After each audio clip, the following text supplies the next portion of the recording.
book. Let me. We'll be getting that later. Oh, you don't want to show it to Not now. Okay. Yeah, roll. Okay, sir. Start with the next day in the paper. The next day after the strikers hit the Ragan Spinning Company, if I can find it here, there was an article in the Gastonia Gazette that just verifies a little of what might have happened, and it's dated October the 15th, 1934, and the headline is Ragan Mill folks work, and I don't have all the headlines there. Contentment abides in this neat village. Operatives satisfied, many long-time employees, no stretch out here, workers declare. And if I may just read a couple sentences out of it that are particularly maybe pertinent to the strike.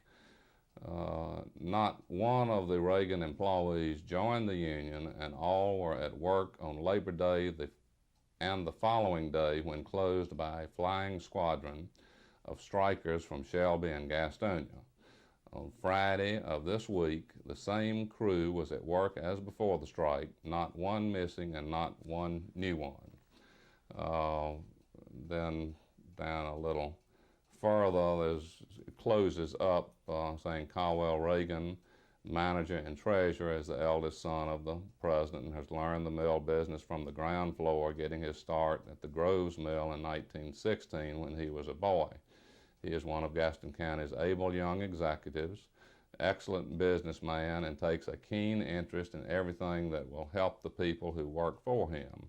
He is now in charge of one of the many local textile industries that give the lie to Northern and Union propagandists who gloat in publishing the pitiable conditions of Southern cotton mill workers and hold up for public ridicule such men who zealously guard the welfare and well-being of their employees. So obviously the Gazette is reporting that conditions were much better than were being reported by the union.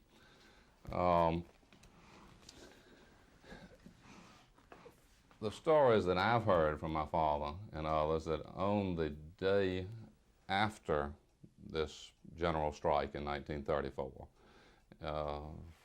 what my father did was he had several local farmers who, the farmers and the employees, were very independent. Most of our people down here were Scotch-Irish and German ancestry, and historically had been a very independent type of people, and they were not union sympathizing. They did not like what was going on in the union. So what my father did was he deputized several farmers in the area out near the Ragan Mill and paid them to guard the mills. In other words, people were still thought that the strikers would be back and would destroy the mills if given the opportunity. So Dad took half a dozen farmers from the community downtown in Gastonia, and later we can look at downtown and see the setting is sort of the same, to the courthouse, which was on South Street, had these farmers deputized. Now, Dad vividly remembered that outside the courthouse, unemployed workers had already gathered and were probably up there every day, and they were saying things to my father and calling him names and calling the farmers that he was taking in to be deputized names. And so it was not a very pleasant thing, but anyway, my father remembered that and had them deputized, and then right across the street was the Standard Hardware. The farmers had their own guns. We didn't have to buy them, but Dad went over and they bought them ammunition. And all of this was being seen theoretically by the town, or reporters, or anybody else who wanted to report. And it wasn't just the Ragan Mill, it was other mill owners were doing exactly the same thing. And the way they protected the mills is they would back onto the railroad cars on the side tracks, which was how cotton arrived at the mill. They would get an empty one or two railroad cars, put them near the mill. These farmers with their shotguns would be both on top and inside, and they worked in shifts and stayed out to protect the mills over 24 hours. Now, how long this went on, I don't know that, whether it was a day, a week, or a month, or 2 months, or what, but for some time, these farmers with shotguns protected the mill property. Normally, it was the mill owners tried to do it in a way that wasn't real noticeable, that, you know, they wanted people to know that there were policemen, to speak, there to protect the mills. Now, one mill owner in particular, who was a good friend and customer of our family over in Lincoln County, went a little bit further. It was said that he had someone with a machine gun on the top of his mill building protecting. There were 2 or 3 mills, big mills. My father, among others, being a close friend of that family, he was asked to call the headquarters of the company in Philadelphia to bring it to the attention of the manager's father that this was not what we wanted to do down here. We didn't want to have it look like that we were having the National Guard and machine guns on top, and to just suggest that he have his sons to remove those and do something a little less conspicuous. And I think that was probably done. But this was the way they tried to protect their property during this time, because they didn't know what the next step would be. And one of your associates asked me, you know, what people did and how they talked about it. I understand that meetings were held at the old First National Bank Board of Directors meeting room by the Southern Comb Yarn Spinners Association and the North Carolina Textile Manufacturers Association, and they would get together and talk over the problems and try to decide what was the best thing to do. I don't know what was involved in these meetings, but just like anybody else with problems, they did try to address those problems and to do what was right for themselves and for their employees. Now, what was your impression as a young boy about the attitude of the workers towards unions? The impression that I had and the impressions that I learned were that because all of the management were against the unions, but most mill employees were not big union sympathizers. There were some, and normally the ones that were out of work. And much of it goes back to the 1929 strike. From everything I've studied and heard, that most employees thought that they were doing pretty well. Wage scales in Gastonia and Gaston County had come up, and they had nice houses and things. And then these outside people came in and told them, hey, you guys, it's not as good as you think. And as a matter of fact, it's bad. And in the case of the low-ray mills, the people began thinking, well, maybe it's not so good. And the low-ray was a special case. The other mills and operatives were better treated. And but anyway, getting back to what you're asking, the impression that I've always had is that most of the employees liked working for the family-run mills and received decent wages and received decent treatment and everything. There were only 1 or 2 examples in Gaston County. One was in Bessemer City, where employees were treated very poorly. I think it's a matter of record of who it was and what mill it was. I don't care to go into that. But the vast majority, and we have to remember there were over 100 mills in Gaston County at this time, were family-owned and family-operated, and people were God-fearing good people. May not have made the most money in the world, but they were treated like decent human beings. Now, I don't want to push you if you don't think that, but you mentioned that it was like being against Christianity. That's if you feel comfortable. Well, I think that anyone who studies, yes, and I was not there. I can only say what I've studied and what I've heard. Yeah, the people that made up the populace of Gaston County were Scotch-Irish and German settlers and their descendants who were noted for being a very fiercely independent people and a very religious people. This was part of the Bible Belt of the South. It's, however, it stretches North Carolina, South Carolina, Tennessee, Georgia, and particularly talking about the first strike, the 29, the communist-inspired strike, people felt once they learned what it was and what they really wanted, and some of these books I have quote some of the things out of the papers that were said about communism. This was not what the people of Gaston County wanted, from the employee to the mill owner, and it was basically against their Christian ethics of what they learned in church. You know, there were the uptown churches and the mill churches, and that's a whole different thing. But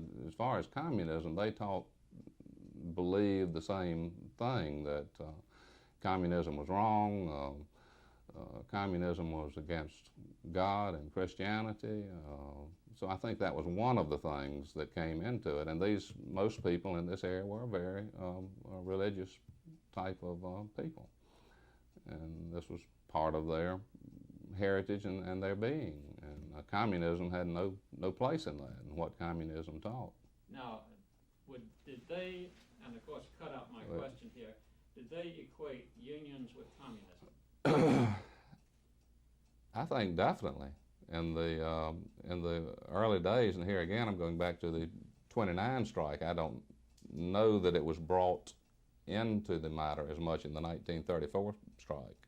But I think definitely they did equate those two. I'm sorry, I want to cut out my question. All right, they did not believe, I mean, that they thought that communism was anti-Christian, that there was no place for it. Did they think unionism was anti-Christian? That's what I was wondering. Well, I think they were looking at unionism being communist-inspired at that time. I don't know later if you can really say that they thought unionism by itself, without the communist influence, was anti-Christian. No, I can't say that.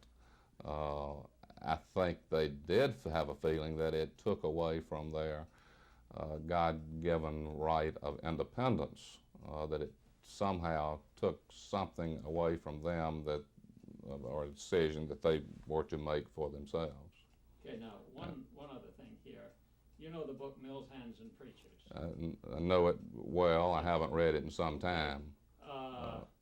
There's a clear accusation there that the mill owners were using religion to fight the unions. Do you have anything to say about that? I don't know of any specific case where mill owners were using religion. Religion was there. I don't know that the mill owners brought it. The mill owners went to church, and they were religious people too, and probably compared to businessmen in other sections of the country, they were considered very religious people. All of them that I knew were religious people. The employees had the same type of religion, but they went to generally a different church that may have presented that religion in somewhat of a different texture or a different manner. You're going to need to maybe ask me some specific questions, and I'll be glad to answer. The accusation in that book is that the mill owners were supporting the churches to fight unionism, and I just wondered if there's anything from your standpoint. From my standpoint, I don't know of it, but of course the mills did contribute to the churches that were, like in the case of the Ragan Spinning Company, there was a church in the area of the Ragan village, and that was the one that they supported. There was a church connected with the Trenton cotton mills that I know that was not on the village property, but it was the church probably where 70% of the people from the mill attended, and just because the mill people attended there, that was the one that they would contribute to. As far as I know, there was no connection between, I mean, it was just given free of any entangling circumstances.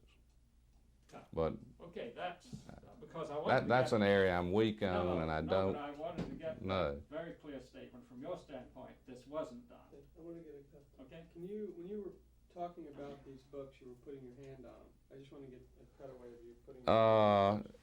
She has the book, I think, that I was talking about, and I don't remember what I was talking about. I think we were talking about of the period, and it's these books, in these books it's described and so forth. Do I say anything, or you just want me to? You were just putting your hand on it. Put your hand on it. Just put your hand down and bring it back towards you. Okay, This, great. that book. Okay. Okay. One cut away from his dad No. to him. Judy? I'm through here. I want to make sure that Mr. Ragan is through, and then you may have notes there that you want to, before we break and do stuff over your shoulder. Okay, I'm trying to think what else we need to talk about. I'm sure there are things that I've forgotten, but Have we covered things? Oh, yeah, I have a, Really? I was just talking to Mr. Wetzel last night. He mentioned. Charlie Wetzel. Right, that he went to school, and I have a feeling that you were on the same age. No, Charlie is older than I am, but I know I know his family very well and everything. I wonder if you also went to school like he did with the mill workers' children. Oh, yes. You might talk about. So did my father, going back to the earliest days when there were schools in Gastonia. And my father was being born in 1898. He was in school in the early part of the century. Was really when schools began, and I think the public school system began in 1901. The main school that I knew was called the old Central School, was Central School. In the early days, it was the full grade of schools, the primary up through high school. When I went there, it was just grade 1 through 6. But that's where we all started, and everybody in the town went to the same school. There's some, I'm trying to think which books that I've been looking at most recently. It's one I have downstairs that shows mill owners' children and the workers all going to the same school, the same classroom, the same teachers.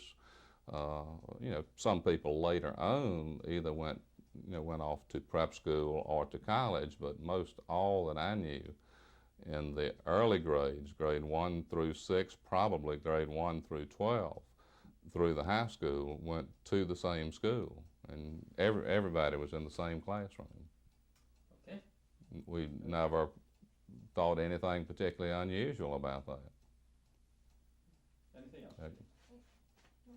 I'm just wondering if we might interview Mr. Gray, Jake Gray, and Mhm. I wonder if you could just tell us a little bit about his family's mills. I sure can. Before we get started, the picture I was talking about in the book that I have downstairs, I think has Jake in it, sitting up on the, you have these memories from your school days, and everybody has a picture sitting up on the front steps of the central school of your whole group. And I have one of me and Dad. I do have one of my father in the early 1900s in his class, which I'm sure we'll find very shortly here. And Jake Gray, I think, is in one downstairs. If not, his cousin, Joe Seapark. Little tilt to it. Okay, describe what we're looking at. Okay, what we're looking at here is a copy of a script used at the old McCadden Mills in 1881-82. The script being good in merchandise at the general store of McCadden and Ragan, which was this is the same thing. The McCadden Mills will pay to their employees 10 cents in merchandise at the McCadden and Ragan store. Okay. The next two photographs are of the 3 mills at McCaddenville, which are still there and are really very beautiful mills. This is mill number 2, the center part with the pretty bell tower. Nice. And the turrets, gorgeous turrets, and the old mill village on the hills in the background. And this one is mill number 3, and this was the first mill number 1 at McCaddenville. It was started in 1881. I don't believe you'll. Do you have a picture of the place where the Flying Squadron came? I do later. Okay, fine. Coming Okay, in. good. They're very, very small. I did not have the blown up. Go ahead. We may have to stop and work. I don't know if you have a close-up thing. Close up. You don't need that. I just, We do need this. That's beautiful. well, this is only leading up to, between McCaddenville and Gastonia. Like my grandfather moved to Gastonia shortly after his McCaddenville venture, and this was the general store that he first had before he went into the banking and the textile business. Hold it just again. Okay.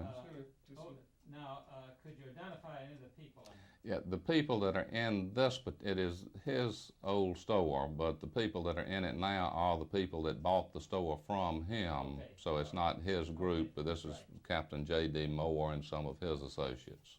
But these are people that went into the textile business shortly, or at the same time my grandfather did. This is Captain J.D. Moore, who was one of the pioneers. And this is, I believe, Mr. J.O. White, who was Captain Moore's primary superintendent. The same relationship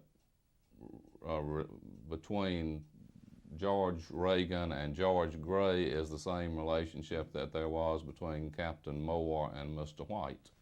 Okay, next. This is the first cotton mill in Gastonia. It is the old Gastonia Cotton Manufacturing Company, which was called the Old Mill. It began operations in 1888. It was, the prime mover was Greer Love, R.C.G. Love, who was the grandfather of Spencer Love that founded Burlington Industries.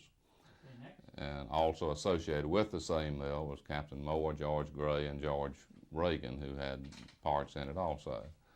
This is the second cotton mill in Gastonia that was started in 1893, the Trenton Cotton Mills, and this, the primary mover of this mill was my grandfather, George Washington Ragan, and he had associated with him as the superintendent, Mr. George Alexander Gray. Both were the primary importance in the early development of the industry in Gastonia. It's a right interesting picture that this building is still standing on Main Street in Gastonia, but it's not an operating mill anymore. This is just the same Trenton Cotton Mills from a different location. Shows the old tower and the mill office and smokestack. This is a photograph of the Arlington Cotton Mills, which is still in business and still running. It doesn't look anything like this now. It had a beautiful tower and one of the pretty smokestacks of Gaston County, which has just been taken down in the last few years. My grandfather, George W. Ragan, also built this mill at the turn of the century, 1900, and it was in this mill that, excuse me, that the first comb yarn, here's one that's a little bit clearer, that the first comb yarn in the entire South was produced. And this was the sixth mill built in Gastonia. And this is my grandfather, and this was L.L. Jenkins, who was president of the First National Bank. He and my grandfather were in several business transactions together. Okay. This is the Ragan Spinning Company that was built later in 1922. It was my grandfather's money, but my father, Caldwell Ragan, was the primary. He had just graduated from Georgia Tech and New Bedford Textile School in New Bedford, Massachusetts, and this was primarily his venture that was built at that time. It was built in two stages. There was Ragan Mill number 1, and then several years later, number 2 was added on to it. And the village, a pretty village, was behind it. And that's still in operation for many years. It was operated later by J.P. Stevens, and I think Delta Woodside Mills owns it today. This is an old photograph of my grandfather at his uptown office, and probably if I had to put a date on it, it would be the late teens or early 20s. You can just sort of tell from the type of fixtures. And we still have his giant roll-top desk. We're going to have to do that again because we're getting that flare, Jamie. Okay, And right we- there? We're getting some, we're getting some mohair response. So just hold it there, Mr. Ragan. Can you tilt it anyway No, to just help to with hold the? That's good, okay, Jane, Okay. fine. Should Okay, I? Mr. Reagan. You mean say anything about it again, No, or? I don't think No. so. Okay. That- Let's come back to these are some association pictures, see if anything. This is a book on Gastonia. It's a copy of a book on Gastonia that was produced for his 25th anniversary in 1906. And it shows some right interesting things here. At that time, there only was 6 or 7 mills. The early starts with the Arlington cotton mills that my grandfather built, and then the Avon mills that the Love family built, the old Gastonia Cotton Manufacturing Company, the Gray Manufacturing Company that Mr. George A. Gray, one of the real pioneers in the industry, built. Colonel Armstrong, who was one of the later pioneers, was just getting started, and this was his very first mill that he had built in 1906. This is the giant low-ray mill, which today is known as Firestone Textiles. That was the Modena that Captain J.D. Moore started. He died early, and I think at this time J.O. White was running it. And that was the Ozark Bells, one of the early ones. And it was built in 1899. This was the Trenton Mill that we've already talked about. My grandfather sold it to J.K. Dixon by this time when he built the Arlington, but it was how it looked in 1906. And these are just different pictures of things around town. Can we cut off a minute Sure. and sort of Okay. find Yeah. what else we might want to Jane, show? You see that picture of the grandfather van? Mm-hmm. That's a better print of it. Yeah. Yes, that's what this one was taken from. I don't. See if you could hold that. Yeah, we're not getting the mohair pattern off of that. Right. So, yeah, give us a little wider shot on that, but that's nice. Okay, good. Okay. Hold on, No, would you just hold it there? Sure. It's just, All right. I'm doing with focus, it's about as thick as a piece of paper. Did you turn it slightly counterclockwise? Right there, perfect. Good. Fine, okay? Let's see. I don't know what. That's good. Take it and then go down.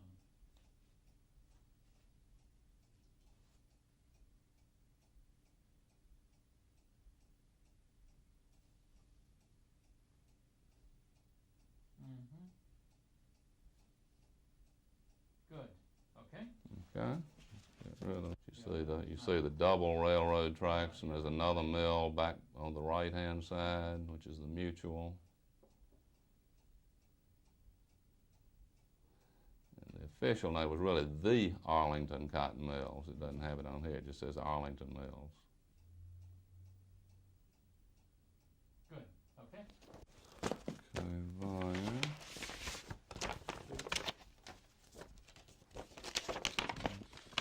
Gastonia Cotton Manufacturing Company.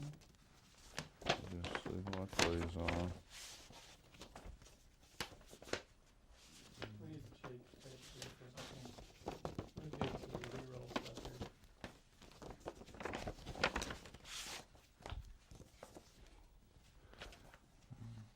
This, you may have, since you brought in the school situation, this is my father's, Howell Ragan, grammar school picture. I'm going to have to guess. I hadn't got it right in front of me. This is my father right here. That's Caldwell Ragan. We're getting a flare there, if Okay. you don't mind, just to see if you can